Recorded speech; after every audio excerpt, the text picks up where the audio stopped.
बच्चों को अरेस्ट करेंगे आप?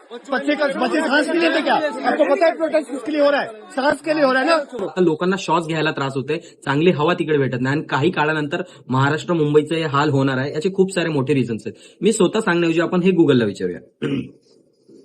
दिल्लीमध्ये जे मोठ्या प्रमाणावर प्रदूषण होते, लोकांना श्वास घ्यायला त्रास होते, तर तसं वाढत्या प्रदूषणासारखं मुंबईमध्ये पण काही वर्षांनी हे काल बघायला भेटतील का आम्हाला?